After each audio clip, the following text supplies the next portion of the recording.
मर्यादा पुरुषोत्तम प्रभु श्री राम के प्रभावशाली चरित्र पर कई भाषाओं में ग्रंथ लिखे गए हैं, लेकिन मुख्यतः दो ग्रंथ प्रमुख हैं, जिनमें पहला ग्रंथ महर्षि वाल्मीकि द्वारा रामायण है। इस पवित्र ग्रंथ में 24,000 श्लोक, 500 उपखंड तथा 7 कांड हैं। दूसरा ग्रंथ गोस्वामी तुलसीदास द्वारा रचित है, जिसका नाम श्री रामचरितमानस है। इनमें महर्षि वाल्मीकि की रामायण को सबसे सटीक और प्रामाणिक माना जाता है, लेकिन श्री राम के बारे में कुछ ऐसी बातें हैं जिनका विवरण श्री रामचरितमानस या अन्य रामायण में नहीं है। इनका विस्तृत विवरण केवल वाल्मीकि कृत रामायण में है। हिंदू धर्म में 33 करोड़ देवी देवताओं की मान्यता है, जबकि रामायण के अरण्य कांड के 14वें स्वर्ग के 14वें श्लोक में सिर्फ 33 देवता ही बताए गए हैं। ग्रंथ के अनुसार 12 आदित्य, 8 वसु, 11 रुद्र और 2 अश्विनी कुमार हैं।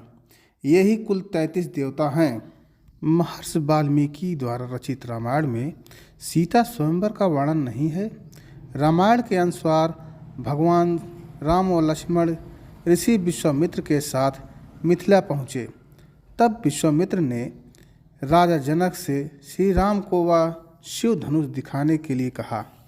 जब भगवान श्री राम ने उस धनुष को उठाया और प्रत्यंचा चढ़ाते समय वह टूट गया। राजा जनक ने यह प्रण किया था कि जो इस शिव धनुष को उठा लेगा, उसी से वे अपनी पुत्री सीता का विवाह कर देंगे। इसके आगे हम बात करते हैं। जब विश्व विजय के दरमियान रावण स्वर्गलोक पहुंचा तो उसे रंभा नाम की अप्सरा दिखाई दी। रावण ने उसे पकड़ लिया। तब रंभा ने कहा कि आप मुझे इस तरह से स्पर्श न करें, मैं आपके बड़े भाई कुबेर के बेटे नल कुबेर के लिए हूँ, इसलिए मैं आपकी पुत्र वधू हूँ।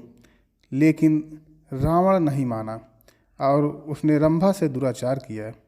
यह बात जब नलकुबेर को पता चली तो उसने रावण को श्राप दिया कि आज के बाद रावण बिना किसी स्त्री की इच्छा के उसे स्पर्श करेगा तो उसके सिर के 100 टुकड़े हो जाएंगे। आगे बात करते हैं।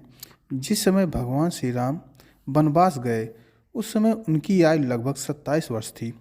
राजा दशरथ श्री राम को वनवास नहीं भेजना चाहते थे, लेकिन वे वचनबद्ध थे। जब श्री राम को रोकने का कोई उपाय नहीं सूझा तो उन्होंने श्री राम से यह तक कह दिया था कि हे राम, तुम मुझे बंदी बनाकर स्वयं राजा बन जाओ। अगला फैक्ट, अनसुनी कहानियों में आप अगला नंबर।